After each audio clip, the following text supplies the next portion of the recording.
Shalom warga kerajaan. Kiranya belum terlambat kalau saya ucapkan kembali selamat tahun baru. Selain the year of multiplied grace, maka message saya tentang the year of double-double. Apa yang saya maksudkan di sana? Kita lihat 2022 ya. Double zero, double-double.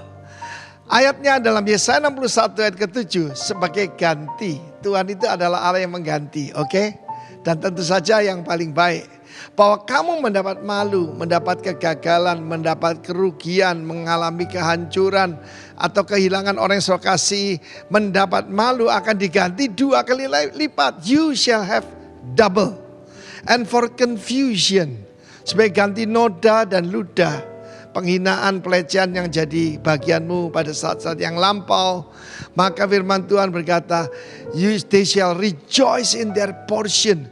Bagian di sana adalah portion, ya, warisan, ya, bagian. Kamu akan mendapat warisan 2 kali lipat di negerimu, dan sukacita abadi menjadi kepunyaanmu. Sebelum mengalami multiplikasi, kita akan mengalami double dulu. Kalau ada pencuri mencuri, maka dia harus dihukum mengganti 2 kali lipat, ya.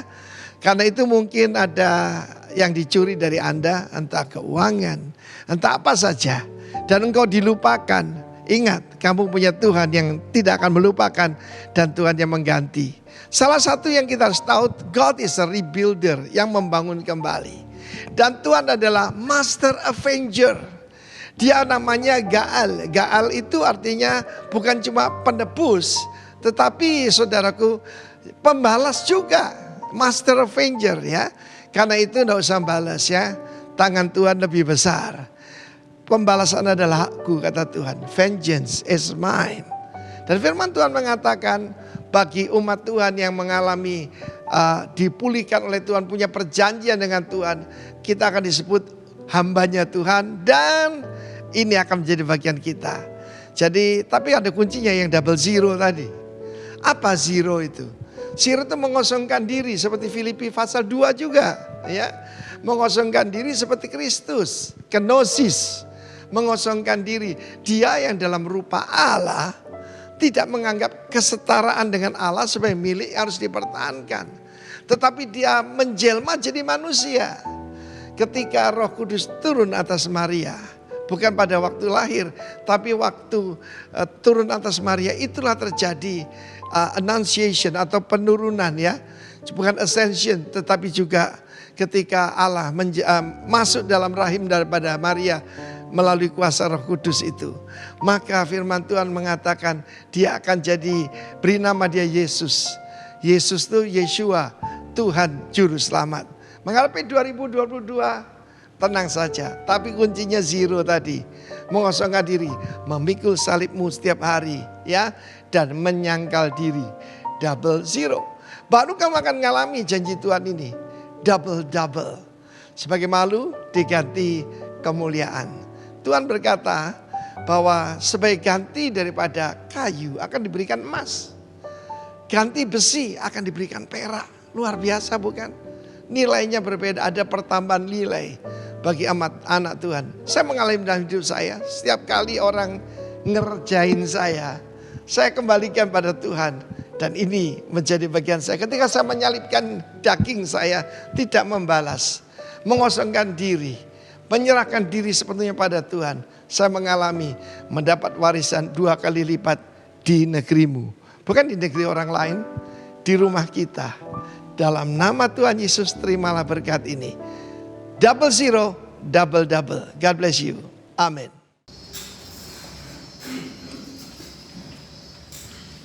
Shalom, selamat pagi. Jemaat Tuhan, ketemu lagi di dalam tahun baru pagi hari ini.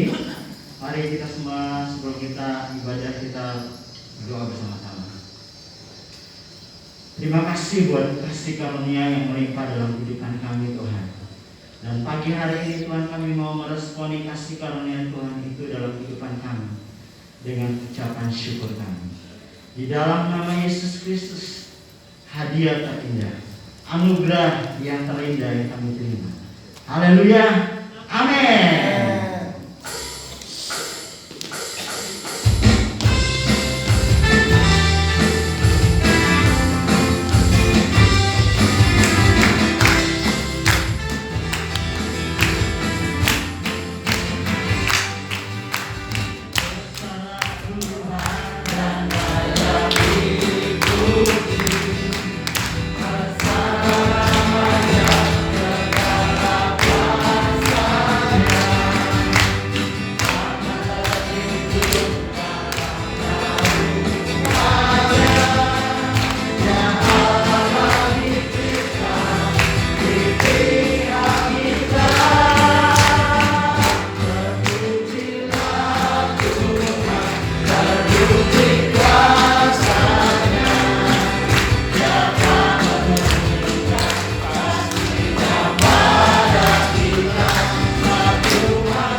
Selamanya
Harapanku dalam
Terima kasih buat hari ini, terima kasih buat tahun-tahun yang Kau berikan kepada kami.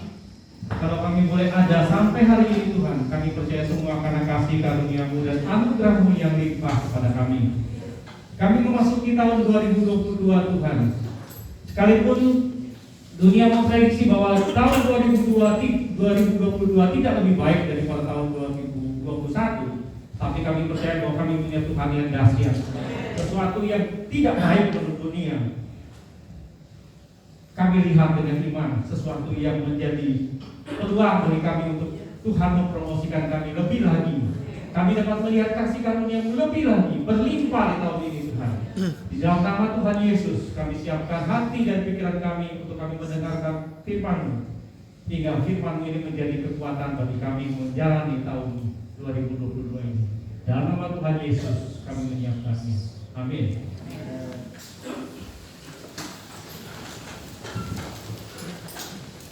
Pertama-tama saya ucapkan selamat tahun baru 2022 dan saya mewakili sini Pak Erwin belum ada ya? Saya mewakili keluarga besar dari Gunawan Jaya Hendra mengucapkan terima kasih atas dukungan, support doa dan dukungan daripada GB Rock Sumbawa dan Tugas Daud serta semua jemaat yang sudah mendoakan sehingga acara berlangsung dengan lancar. Oke, kita memasuki tahun 2022 yaitu the year of multiplied grace. Tahun di mana begitu banyak kasih karunia yang Tuhan akan berikan kita di tahun 2022. Yang percaya katakan amin? Amin. Banyak. Ada yang masih tidak percaya nih. Amin? Amin. Nah, tema 3 bulan kita adalah grace, kasih karunia untuk kita dapat mengenal Raja. Siapa Raja? Dan apa sih sebenarnya? Kenapa dikatakan kerajaan Allah yang menjadi siapa yang sebenarnya menjadi Tuhan, Allah atau Raja ini sendiri. Nah, dalam kerajaan surga yang menjadi Raja itu adalah Kristus. Sehingga di sini dikatakan bahwa kasih karunia untuk kita dapat mengenal Kristus. Di bulan Januari ini temanya adalah kita dipilih oleh Raja itu sendiri. Chosen by the King. Jadi kita dipilih oleh Raja. Nah, saya kasih gambaran di sini bahwa ada seorang yang buta, kemudian diperlihatkan, matanya disembuhkan sehingga dia dapat melihat kerajaan surga. Oke, kita masuk kepada ayat yang dipakai, yaitu Galatia 1 ayat 15. Tetapi waktu ia yang telah memilih aku dan sejakan dengan ibuku dan memanggil aku oleh kasih karunia-Nya. Saya jelaskan di sini tentang kapan kita dipilih oleh Tuhan. Kira-kira kita ngerti tidak kapan kita ini orang pilihan ya? Saya pikir kita masih mungkin sudah pasti yakin. Adi yakin tidak kalau Adi dipilih oleh Tuhan? Apa buktinya? Bisa mengenal Kristus. Bisa mengenal Kristus. Nah, jadi gini, secara umum pandangan tentang kita dipilih Kristus itu adalah dipilih oleh Tuhan adalah ini secara umum ya. Nanti saya akan jelaskan juga secara spesifik. Secara umum adalah yang pertama, kita ini lahir dengan gender laki-laki dan perempuan. Kan kita tidak bisa milih kan? Kita dilahirkan dengan gender laki-laki dan perempuan. Itu pun punya fungsi masing-masing. Alkitab menuliskan bahwa seorang laki-laki adalah bapak, seorang laki-laki adalah kepala daripada keluarga. Dia harus mengasihi istri dan anak-anaknya seperti Kristus mengasihi jemaat. Begitu juga dengan wanita. Wanita itu dipilih dengan Alkitab menuliskan seorang wanita itu harus menjadi penolong bagi suaminya. Nah, di sini itu sudah punya peran masing-masing. Pandangan umum apa lagi yang berikutnya tentang kita dipilih? Kita dilahirkan dari satu keluarga yang kita tidak bisa memilih. Tuhan tempatkan di situ. Ini secara umum. Nah, secara spesifik adalah seperti yang tadi Adi bilang.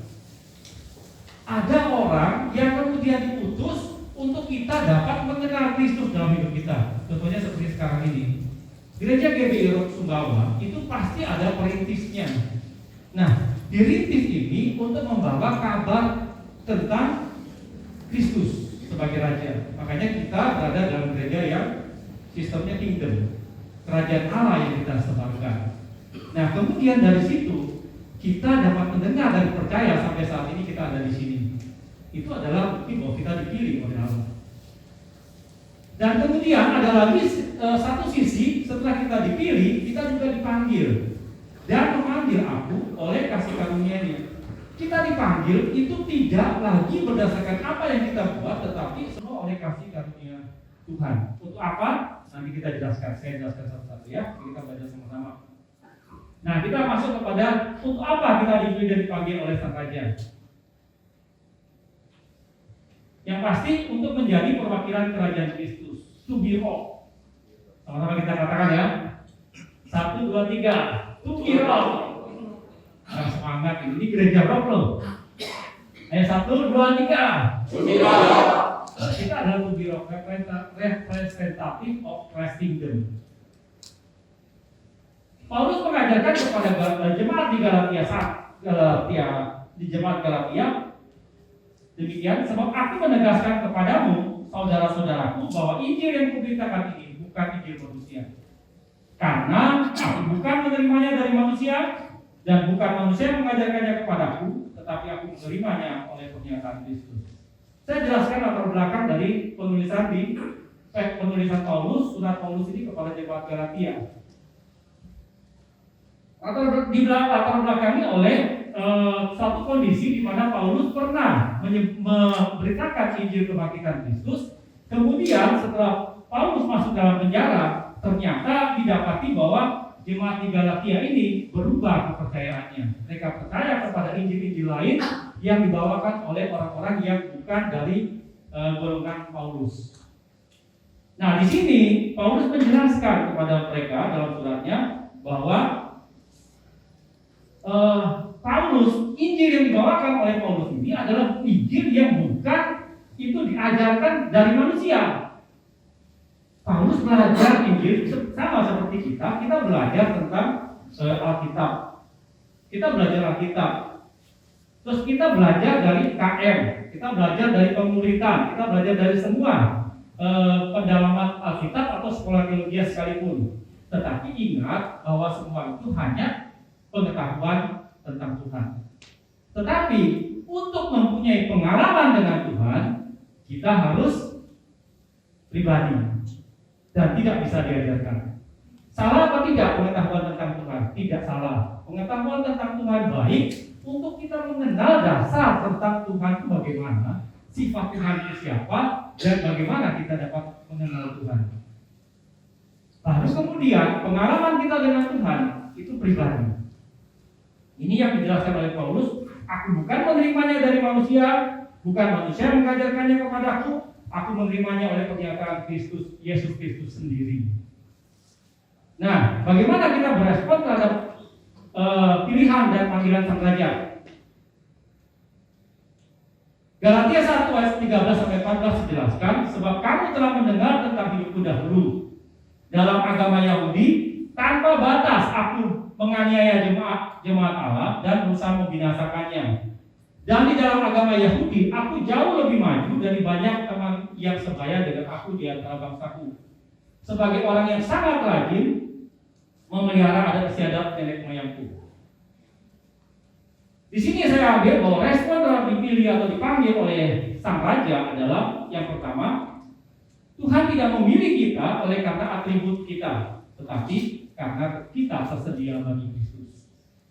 Ada banyak kita merasa bahwa Tuhan pasti pilih kita karena kita pintar. Tuhan pilih kita karena kita lebih dulu melayani. Tuhan pilih kita karena usia kita. Tuhan pilih kita karena pendidikan kita. Tuhan pilih kita karena kita dihormati, mempunyai pengaruh kepada banyak orang. Tuhan pilih kita karena kita adalah orang yang mempunyai pangkat dan sebagainya. Tapi Paulus di sini menjelaskan bahwa Tuhan memilih kita tidak dengan atribut kita. Latar belakang kita tidak menjadi masalah buat Tuhan. Apa gelar atau pendidikan, yaitu kekayaan, gelar pendidikan atau kekayaan yang kita miliki tidak juga dapat membawa kita kepada Tuhan. Jadi semua adalah karena kita bersedia bagi Tuhan. Nah, bagaimana proses terjadinya kemudian Paulus menerima tersedia bagi Tuhan ini? Kisah Para Rasul 9 ayat 3-7.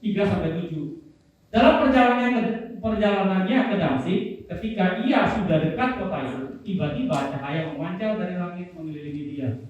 Paulus sudah mendapat surat daripada pemuka agama Yahudi untuk dia dapat membunuh orang-orang yang menjadi pengikut Kristus. Di tengah perjalanannya, dia bertemu dengan satu cahaya yang cahaya itu memancar dari langit.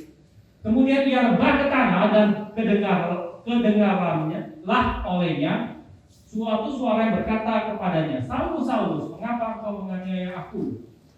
Jawab Saulus, siapakah engkau Tuhan? Katanya, akulah Yesus yang kau aniaya itu. Nah, di sini dijelaskan bahwa gini, Paulus itu punya segalanya. Paulus punya kuasa. Kemudian dia bertemu dengan Tuhan. Dan dia kaget ketika Tuhan kemudian bilang sama dia bahwa akulah Yesus yang kamu aniaya itu. Nah, sekarang bagaimana dengan kita? Kita pernah nggak kita punya pengalaman ini dengan Tuhan? Mungkin dengan cara yang berbeda. Kita tidak menganiaya jemaat Tuhan, tetapi kita mengetahui, kita mempunyai potensi yang Tuhan sudah berikan kepada kita. Tapi kita tidak menyerahkannya kepada Tuhan. Kita tidak mempersembahkannya kepada Tuhan. Itu adalah suatu yang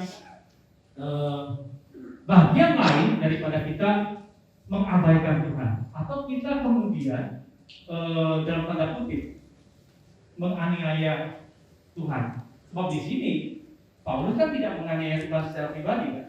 Dia hanya menganiaya orang yang percaya kepada Tuhan, orang yang menyerahkan hidupnya kepada Tuhan. Nah sekarang bagaimana dengan kita? Kita sama, kita sudah dipilih, kita punya potensi yang ada dalam hidup kita. Dan kadang-kadang Tuhan itu manggilnya tidak kayak kamu nanti jadi pemain ini ya, kamu bisa menyanyi, nanti kamu ayo maju di depan jadi singer atau jadi songwriter. Tidak. Tuhan kasih kita sesuatu dengan begitu lembut, tidak dengan cara seperti yang dialami Paulus, tapi Tuhan bisa, Roh Kudus bisa berbicara di dalam hidup kita tentang bahwa kamu lihat apa yang ada, apa yang kurang daripada gereja ini, apa yang kamu bisa lakukan dalam hidupmu yang bisa memuliakan aku. Nah, panggilan itu yang sama dengan panggilan yang didapati oleh Paulus. Bagaimana kita meresponi? Di ayat 6 dikatakan, tetapi bangunlah dan pergilah. Tetapi bangun. Jawab Yesus ya. Saya teruskan tentang akulah Yesus yang kau aniaya itu. Tetapi bangunlah dan pergilah ke dalam kota. Di sana akan dikatakan kepadamu apa yang harus engkau perbuat. Nah, di sini ini yang menjadi dilemanya. Sama dengan kita. Saya tadi jelaskan kok. Kita ini ada suatu suara lembut yang mendorong dalam hati kita bahwa saya sebenarnya bisa untuk melakukan. Saya bisa untuk melayani pekerjaan Tuhan. Di bahagian semua, di gereja maupun di tempat kita kehidupan kita sehari-hari. Sebagai istri, sebagai suami, sebagai pedagang, apapun profesi kita. Kita bisa. Nah sekarang Yesus mengatakan kepada Paulus bahwa bangunlah dan pergilah ke dalam kota. Nah, kalau Saulus tidak tersedia, dia bisa ikut tidak? Kita harus ingat bahwa tugas dia adalah menganiaya jemaat. Kalau sekarang dia diberikan surat perintah untuk menganiaya jemaat Kristus, kalau dia memberontak, kira-kira tempat lamanya dia apa yang akan lakukan? Tempat lamanya dia akan lakukan kepada Saulus? Tentu akan lebih kejam lagi kan? Nah di sini tempat bahwa apa? Saulus tersedia buat Tuhan. Kita juga sama. Di dalam pekerjaan yang sudah lama kita geluti, di dalam usaha yang sudah kita bangun dengan begitu besar, dengan kehidupan yang sudah nyaman yang kita jalani, waktu Yesus memanggil kita, apakah kita tersedia untuk Tuhan? Jadi pertanyaannya, kalau Saulus sukses, dia pasti akan menjadi orang hebat. Karena Saulus pada saat itu adalah murid dari guru besar Gamaliel. Dia termasuk dalam golongan Sanhedrin, kumpulan orang-orang hebat dalam satu kumpulan agama, semacam partai agama. Nah di sini kita mesti lihat, waktu Paulus tersedia, apa yang Paulus lakukan? Dia meninggalkan semuanya. Di dalam Galatia 1 ayat 13 dan 14 tadi yang kita sudah baca bahwa Paulus menjelaskan sebelum dia menjadi rasul, dia adalah sifatnya, kelakuannya adalah tanpa batas aku menganiaya jemaat Allah dan berusaha membinasakannya. Yang kedua, di dalam agama Yahudi, aku jauh lebih maju dari banyak teman sebaya dengan aku di antara bangsaku. Saulus ini adalah orang yang hebat, seorang anak muda yang sangat berprestasi. Yang ketiga adalah orang yang sangat rajin memelihara adat istiadat nenek moyang. 3 syarat yang membuat Paulus akan menjadi orang besar di dunia. Tapi Paulus meninggalkan itu semua. Atribut yang ada dilepaskan oleh Paulus.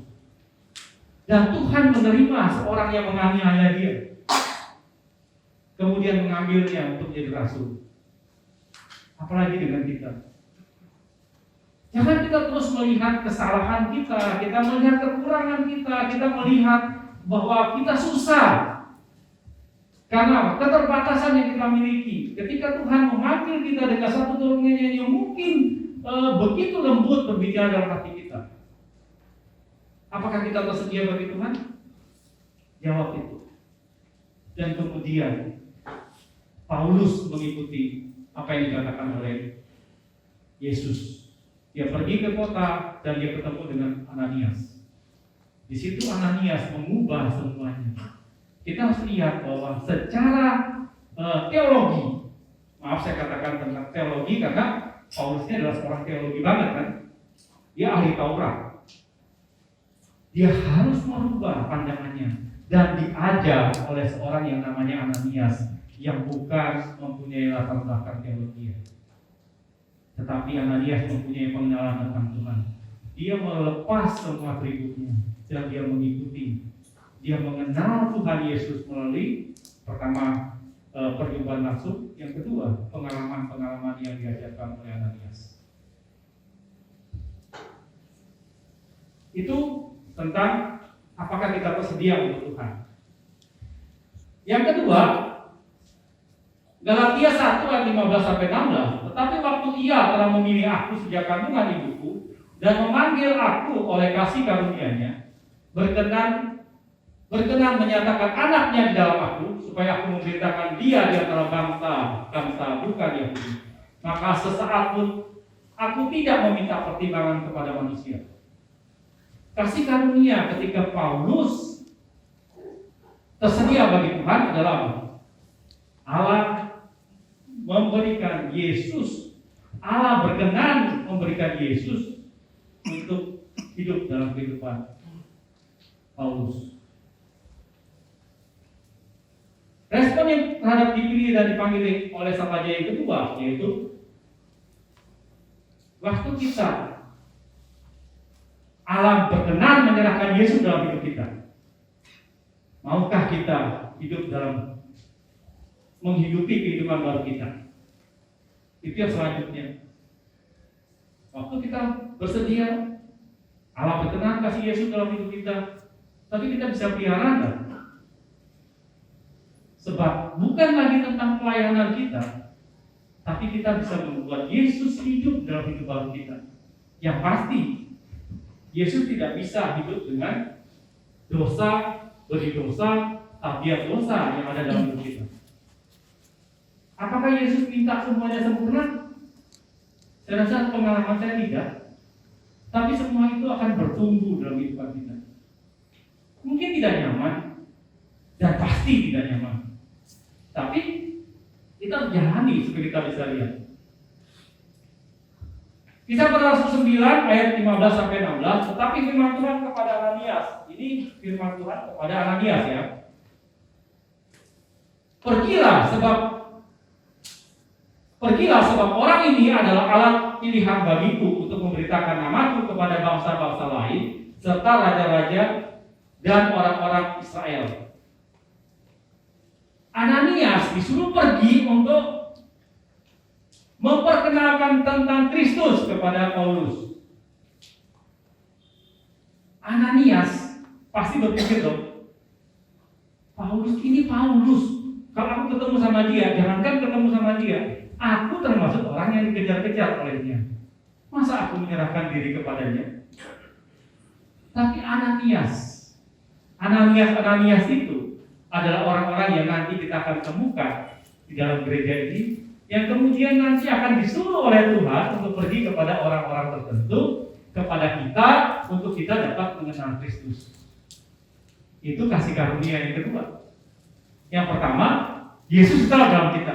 Tapi kan waktu Yesus ditaruh dalam kita, ada banyak hal yang kita mungkin baca Alkitab, tapi seberapa kita dapat mengenal Tuhan melalui baca Alkitab.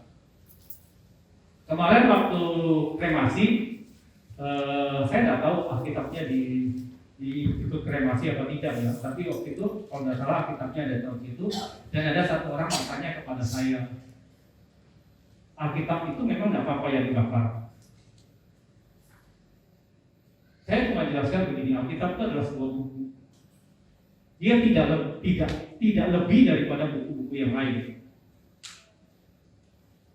Sebab bagi kami orang Kristen itu hanya pengetahuan tentang Tuhan. Yang lebihnya adalah kami mengenal Tuhan melalui Alkitab itu. Kalaupun itu dibakar, itu tidak menjadi masalah itu. Sebab bukan isinya yang penting, tapi roh di dalamnya yang membawa kita mengenal dengan Tuhan. Itu yang lebih penting. Kalau hanya karena itu dibakar aja kemudian kita berusaha untuk kemudian bereaksi dengan begitu hebat, saya pikir tidak seperti itu ya. Nah, di sini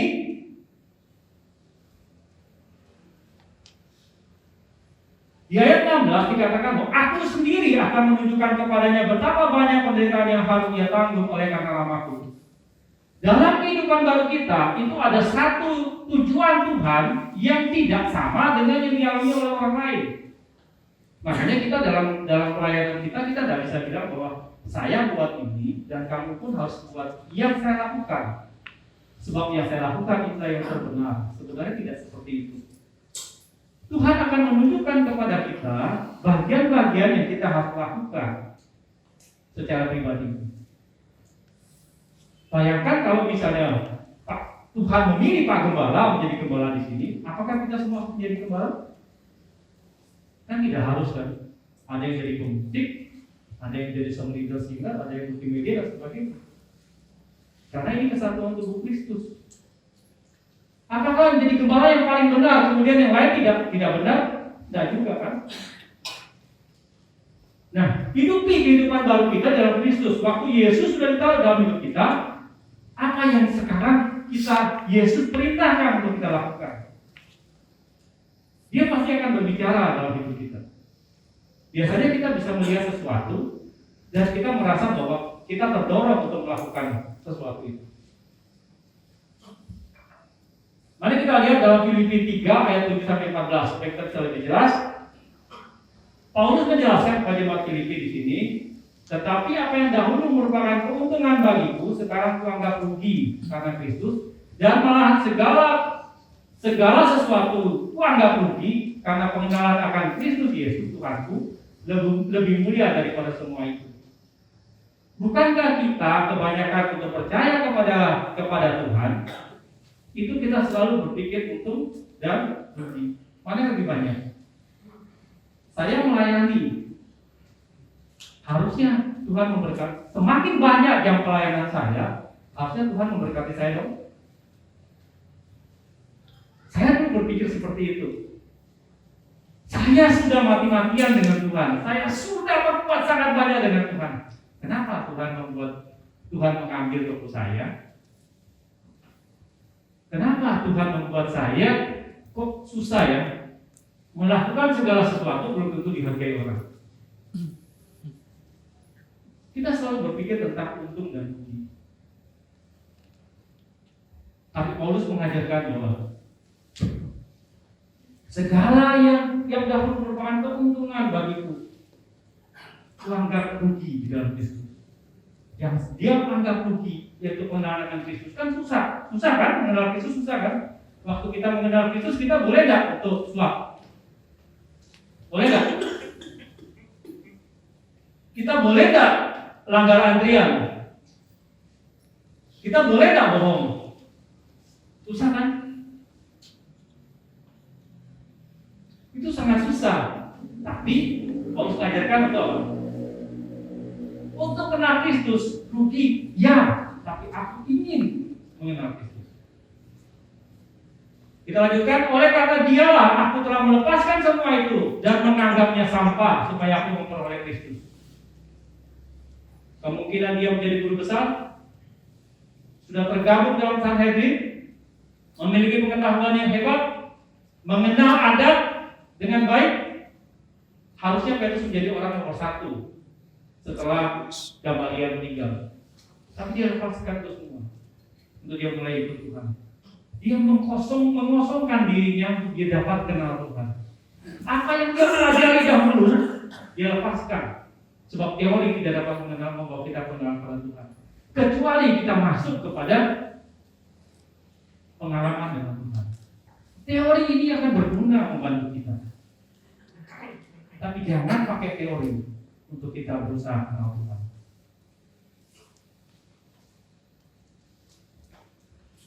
Dan berada dalam Dia bukan dengan kebenaranku sendiri karena mentaati hukum Taurat, melainkan dengan kebenaran karena kepercayaan kepada Kristus, yaitu kebenaran yang Allah anugerahkan berdasarkan kepercayaan. Anugerah bagi kita kalau kita dapat percaya kepada Tuhan. Sekalipun kita tidak melihat hal-hal baik, sekalipun kita tidak melihat hal-hal yang menyenangkan dalam Tuhan.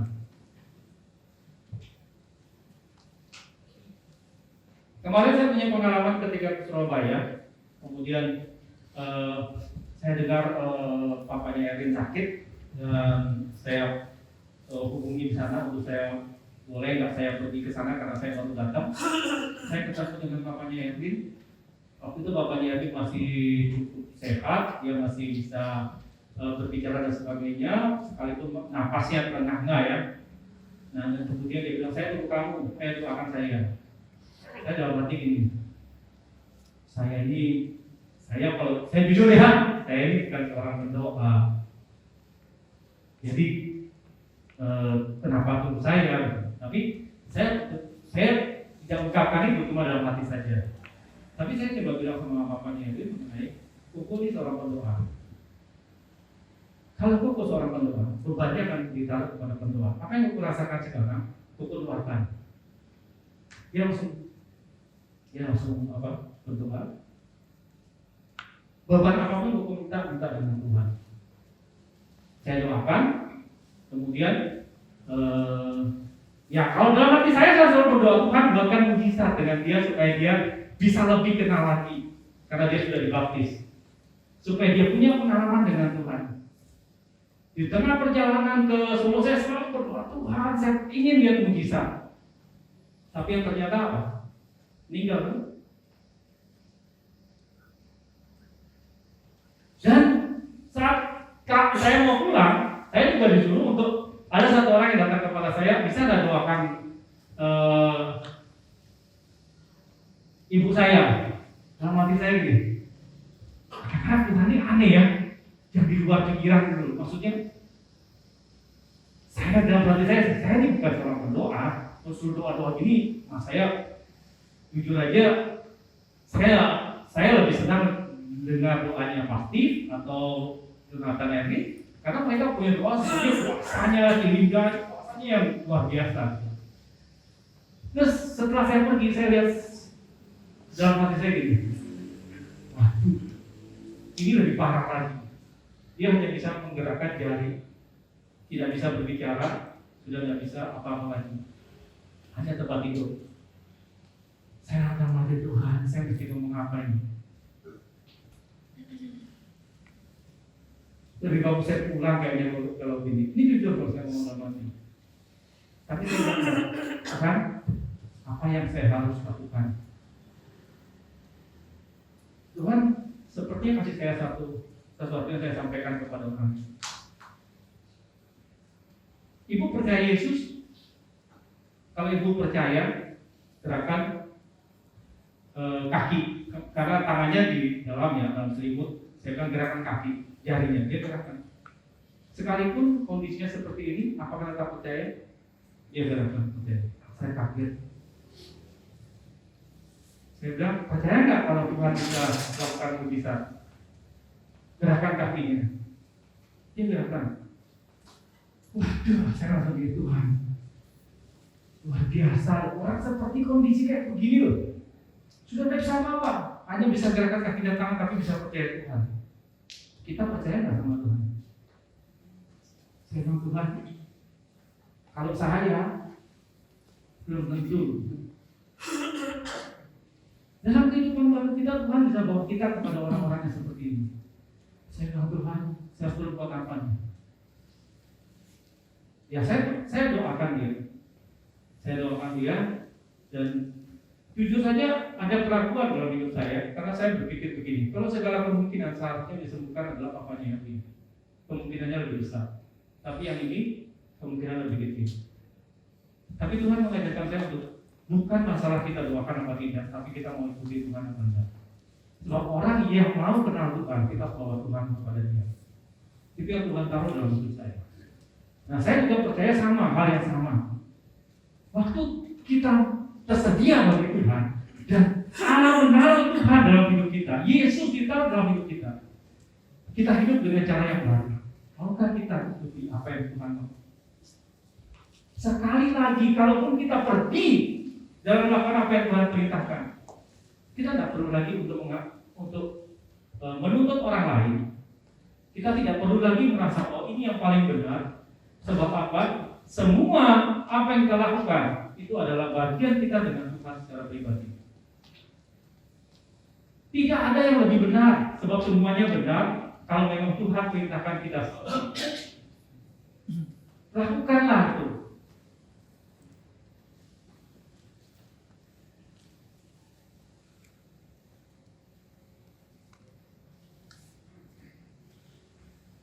Dan berada dalam dia bukan karena kebenaran. Oh sudah. Yang dikehendaki ya, apa yang Paulus kehendaki ketika ia mulai tersedia bagi Tuhan dan Yesus sudah tempatkan dalam hidupnya.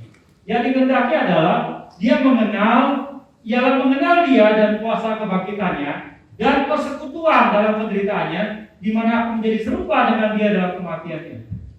Ternyata rahasianya adalah Paulus ingin kenal Tuhan dalam penderitaannya.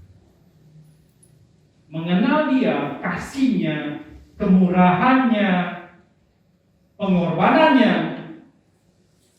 karakternya, dan kuasa kebangkitannya, dan persekutuan dalam penderitaannya, supaya dia menjadi serupa dengan Kristus. Supaya aku akhirnya memperoleh kebangkitan dari orang mati, bukan seolah-olah aku telah memperoleh hal ini atau telah sempurna, melainkan aku mengejarnya kalau aku dapat menangkapnya, karena aku belum telah ditangkap oleh Kristus Yesus. Saudara-saudara, aku sendiri tidak menganggap bahwa aku telah menangkapnya, tetapi ini yang kulakukan. Aku melupakan yang telah ada di belakangku dan mengarahkan diri kepada apa yang di depanku, dan berlari kepada Tuhan untuk memperoleh hadiah, yaitu panggilan surgawi dari Allah dalam Kristus Yesus. Paulus mengajukan kita untuk kita lari mengejar panggilan itu dan melakukan apa yang Tuhan kehendaki dalam hidup kita. Penderitaan, pengorbanan itu sepadan dengan apa yang Yesus lakukan, sehingga kita bisa melihat kenapa Yesus melakukan itu.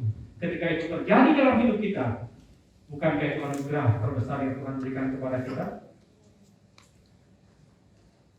Kalau ini terjadi dan orang melihat semuanya, Galatia 1:24 menjadi sempurna, dan mereka memuliakan Allah karena melihat hidup kita.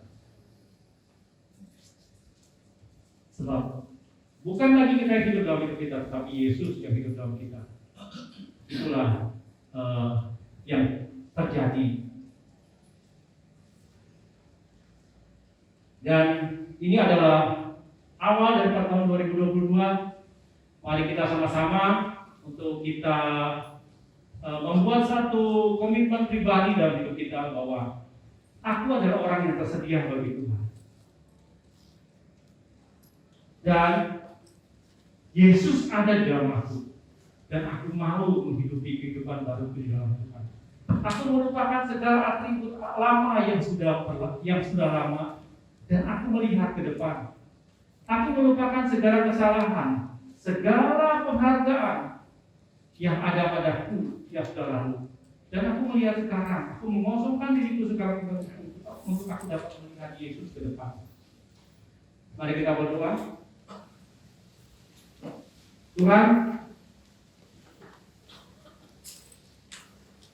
hamba percaya bahwa firman yang sudah Engkau bagikan hari ini itu memberikan kami kekuatan, Tuhan, bahwa kami dipilih oleh Tuhan. Dan bagian kami adalah kami menyediakan suatu tempat di mana kami tersedia bagi Tuhan. Dan kami mau menghidupi kehidupan baru kami, Tuhan. Kehidupan di mana Engkau ada di dalam kami, dan kami mau hidup bersama-sama dengan Engkau. Kami mau untuk melakukan apa yang Engkau perintahkan dalam hidup kami. Dan biarlah itu semua menjadi pengalaman akan Engkau. Kami akan menikmati anugerah, kami akan menikmati begitu banyak kasih karunia ketika kami melakukan apa yang Kau perintahkan kepada kami.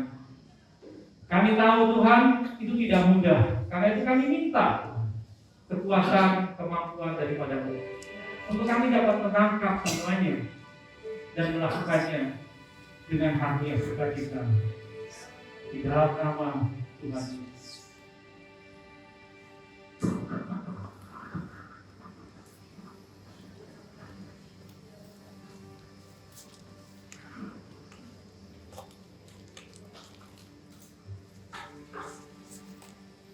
Kami bangun hingga besar,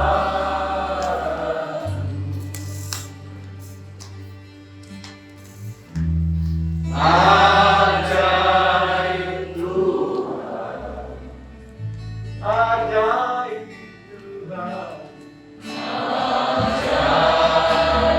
Tuhan. Mari kita bangkit berdiri bersama-sama.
Tuhan,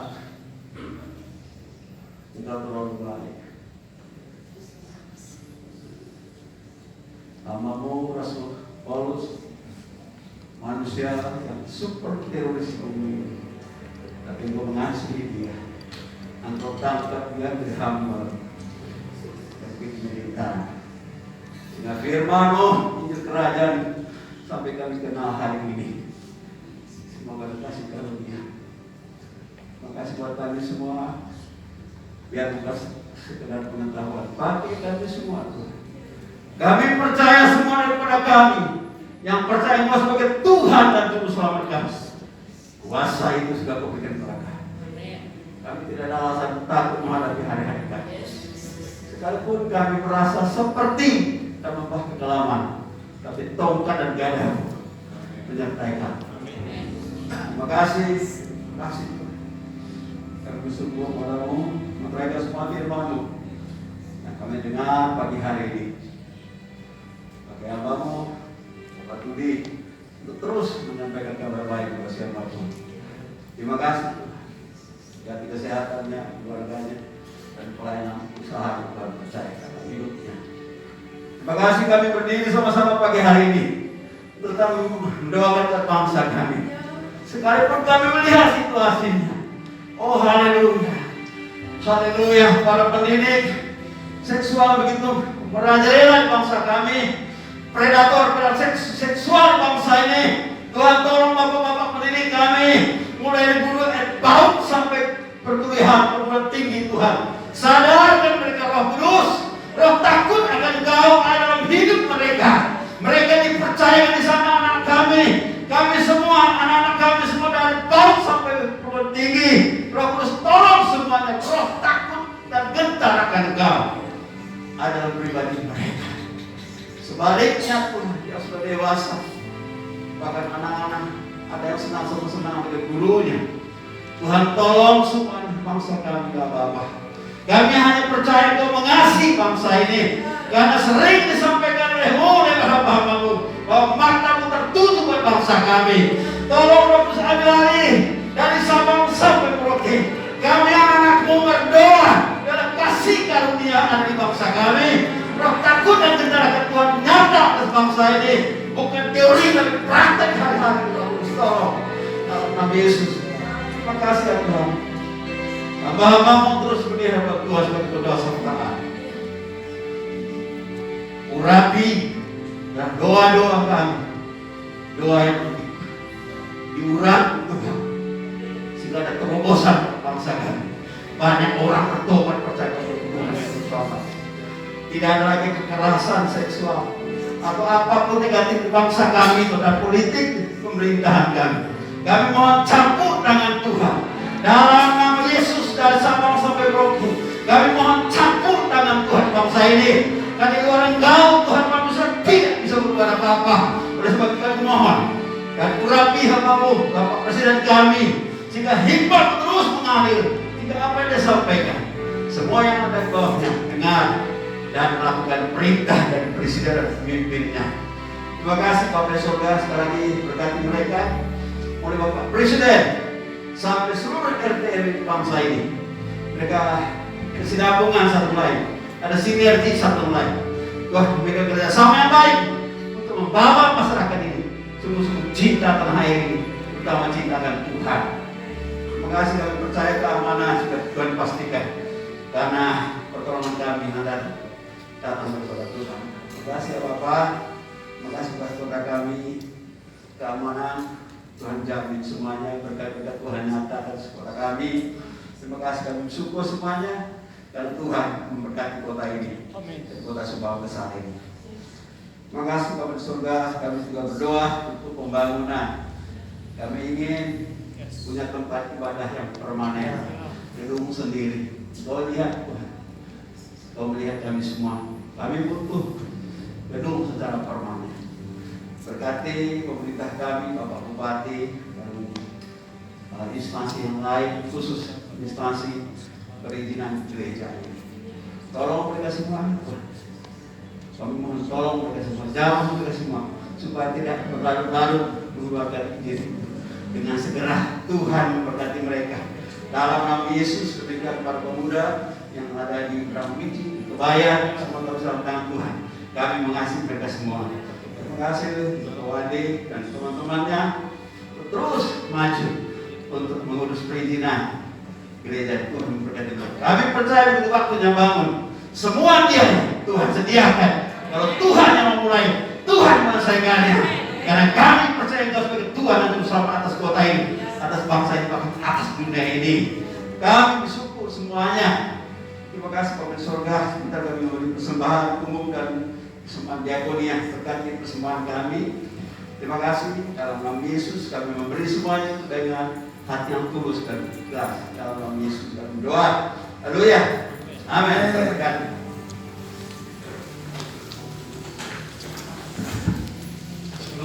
Bapak Ibu, saudara-saudara yang kasih dalam nama Tuhan Yesus Kristus, sekali lagi selamat tahun baru buat Bapak Ibu yang baru pertama sekali juga mengikuti ibadah bersama kita di tempat ini. Selamat datang dan selamat beribadah. Dan kami berharap minggu-minggu berikutnya kita bisa bersama-sama kembali di tempat ini. Selamat datang kembali yang sudah pulang dari liburan, sudah makin ceria semua di tahun yang baru ini. Tuhan Yesus memberkati dan kita semua semakin sehat.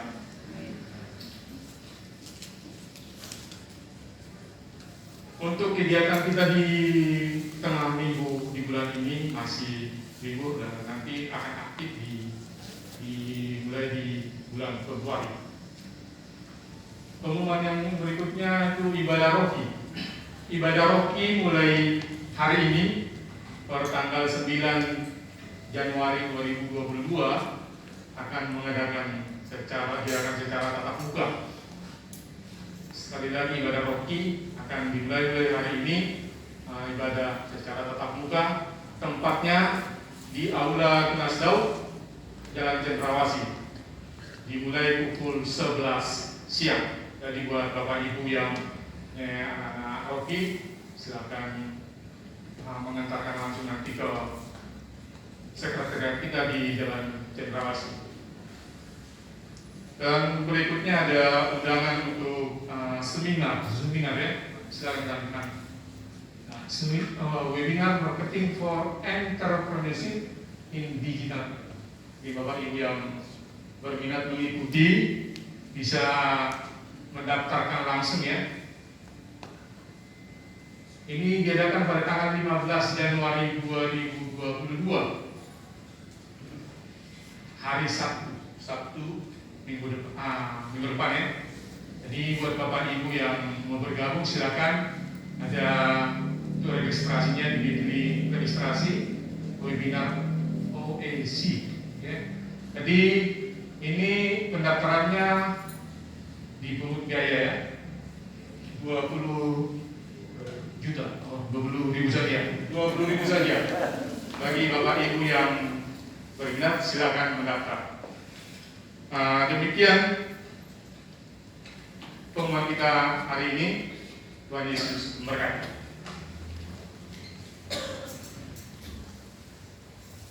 Oh ya, hari ini kita ada sesuatu yang spesial ya.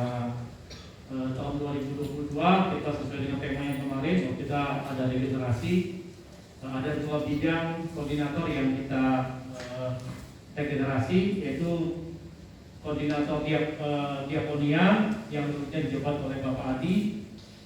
Tahun ini diberikan kepada Bapak Stefanus Dihari. Jangan Pak, maju ke depan. Dan kemudian koordinator ibadah yang dulunya dijabat oleh saya sendiri. Tahun ini diregenerasi kepada Bapak Lampot Siabaton. Dan sekalian dalam saya selaku tidak semati ya. Jadi kami sebagai koordinator yang lama, kami mohon maaf sekiranya ada sesuatu di dalam masa jabatan kami yang tidak berkenan. Kami mohon maaf sebesar-besarnya dan kami mohon untuk diterima dan diampuni. Sebelum kami menyerahkan kepada koordinator yang baru. Jadi sekali lagi Koordinator ibadah diserahkan untuk tahun 2022 dan seterusnya diserahkan kepada Bapak Lamos Jabaton, dan koordinator diakonia kepada Pak Stefanus Dihari. Silakan Pak Gembala untuk mengurapi. Saya di depan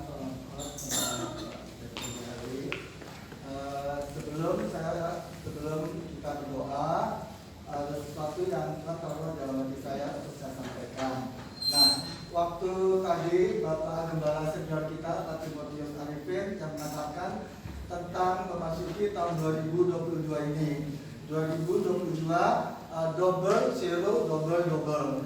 Waktu Gembala senior mengatakan demikian, terbesit di dalam hati saya yang mengatakan demikian, khususnya kepada koordinator bagian diakonia dan koordinator ibadah Pak Stefan Jari dan Pak Lamhot, dan untuk kita semua.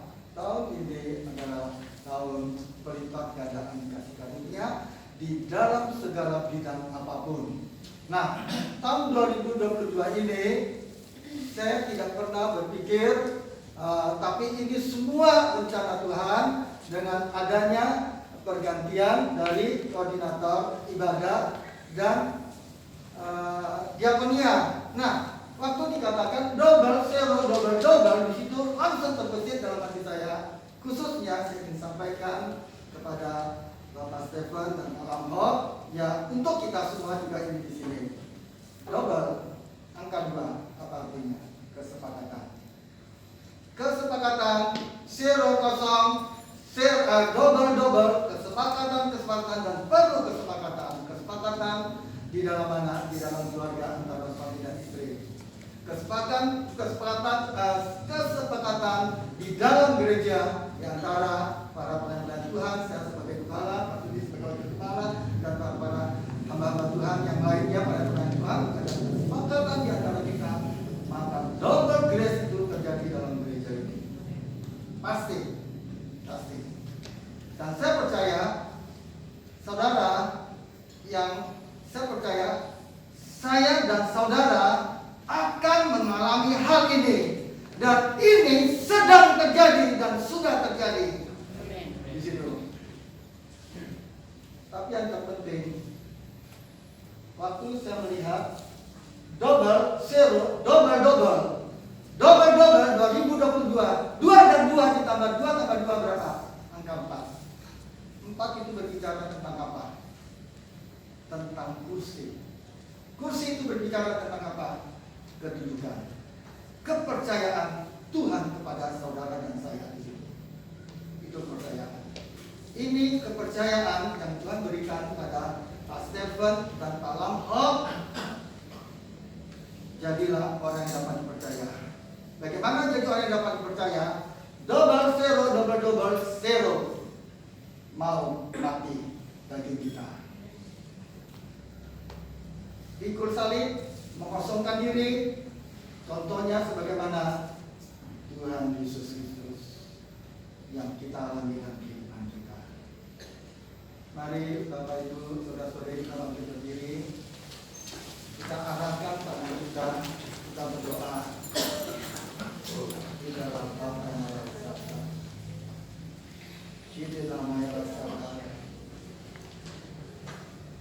Jangan takut,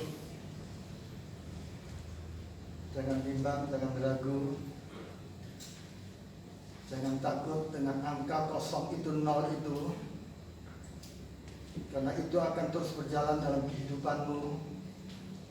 Untuk engkau mati daging, pikul salib, mengosongkan diri. Pada saat engkau ingin melangkah keluar dari itu, Roh Kudus yang akan menuntunmu, yang akan membimbingmu, yang akan menguatkanmu, jangan takut. Semuanya itu karena kepercayaan yang Dia berikan kepadamu. Kuatkan dan teguhkan hatimu, karena ada hal-hal yang besar yang Dia akan lakukan dalam hidupmu. Percayalah, percaya dan percaya.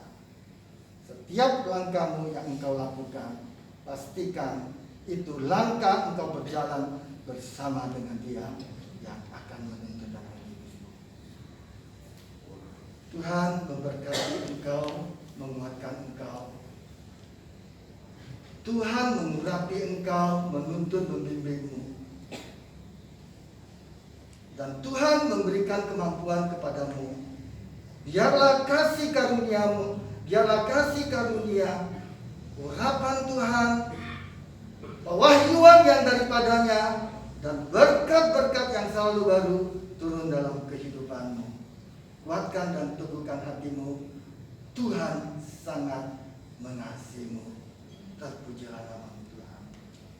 Kekasih-kekasih Tuhan, angkat kedua tanganmu, terimalah berkat Tuhan. Tuhan memberkati engkau dan melindungi engkau. Tuhan menyinari engkau dengan wajahnya dan memberi engkau kasih karunia. Dan Tuhan menghadapkan wajahnya kepadamu, memberi engkau damai sejahtera. Sukacita yang daripadanya, damai sejahtera yang daripadanya akan memenuhi hatimu mulai saat ini sampai Maranatha, sampai kedatangan Tuhan Yesus yang kedua kali. Semua yang percaya dan yang sudah diberkati sama-sama katakan amin. Tuhan Yesus memberkati. Selamat